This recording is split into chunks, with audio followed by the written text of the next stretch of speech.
one other thing I wanted to mention that I got working was the Joplin web interface. Oh, cool.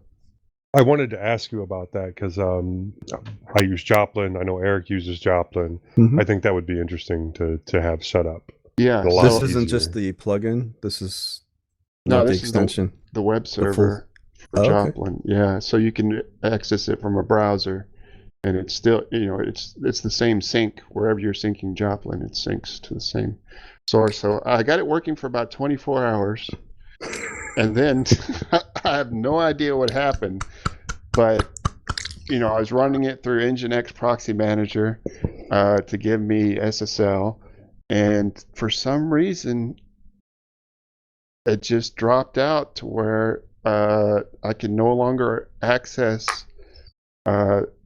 it securely. Like it said this page is insecure, and Firefox wouldn't even let me go to the.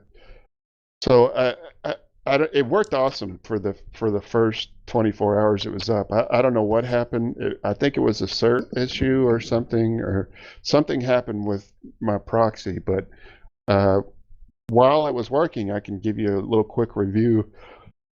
You can do pretty much everything within the web browser that you can do within the app. And I had it connected to my Nextcloud server, which is where I sync Joplin, and it had no issue connecting to Nextcloud. And you can create notebooks, you can browse your other notebooks, you can edit notes, you can create new notes.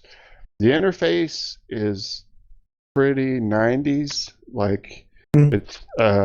I'll put a link to it in the show notes so you can see. Is it Joplin View Web? Yes. Okay, because I was going to say Joplin Web says it's discontinued. It's called Joplin View Web, and it actually works pretty good. I'm not. I think it said it lists some things that it can't do, but I forgot what those were. But if you go to, Is it just me or Minix? Is your audio chop? Is it bad? Am I cutting in? No, it sounds fine to me. No, it sounds fine to me too.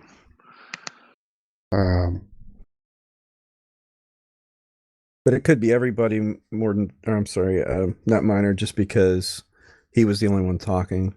So I put a link in the show notes. So if you go to that GitHub link, you'll see kind of what it looks like, and you can see it's kind of the old school original web interfaces for applications like this. And I wish there was a dark mode. There's not. It's always blinding white whenever you're using it. It has an admin interface as well as a user interface. On the admin interface is where you can make any kind of like system-wide changes and where you set up passwords and stuff like that. And it does nesting. Let's see what it doesn't do. No, it does. Okay, sort notebooks or notes. So no sorting. And you can't move a note or a notebook from one notebook to another. So those are the two limitations. So it's really just a viewer. Yeah, I guess. Simple web viewer / editor for Joplin. So you can do notes, but you can't okay. Yeah, so they're probably just built in. Can't sort them, so. Yeah, they probably just built in that level and just haven't. Well, maybe they will keep going depending on interest, but so they're probably just positioning it then as like a quick, like how to take a note or make a change to a note, but it's not really a replacement. Yeah. And it does all the markdown and stuff. It's got its own code editor, and gotcha. if you look through the, it's all tabbed and stuff, and you can do either to-do lists or regular notes, and you can use, if you want to do markdown by hand, you can, or you can use the editor to do like highlighted and bold text and stuff like that. And so it works really well. And once I figure out, see, the thing is, I have it running in a Linux container that's also running,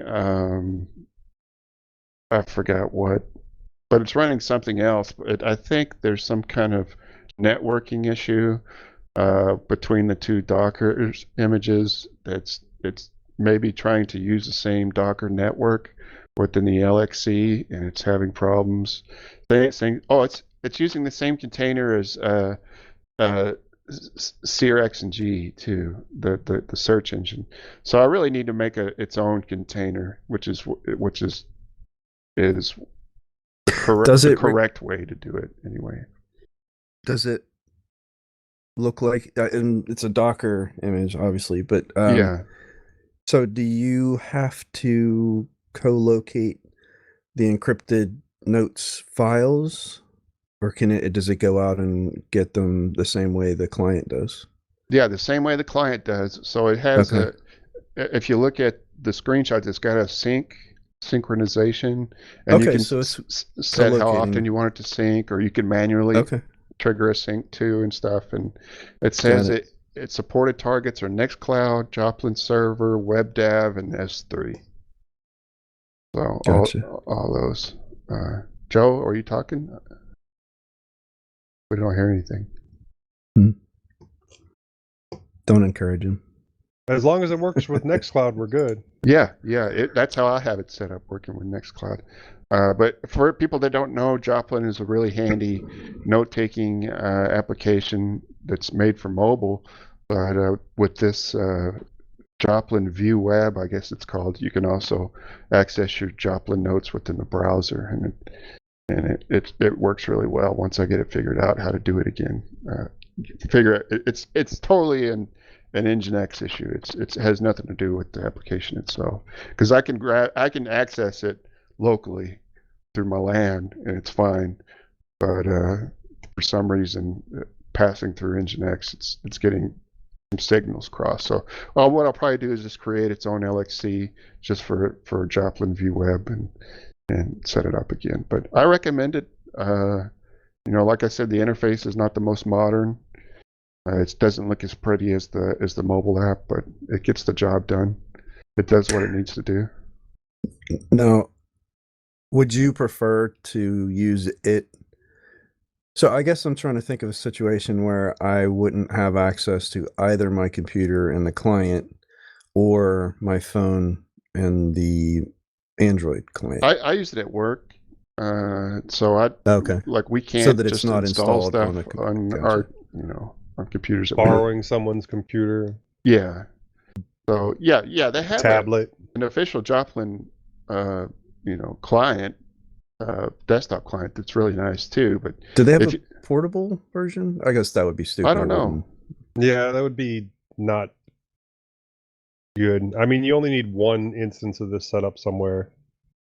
But if you just want to access it through the browser like I do at work, then this works really well. And I recommend it. So that's my Joplin experience.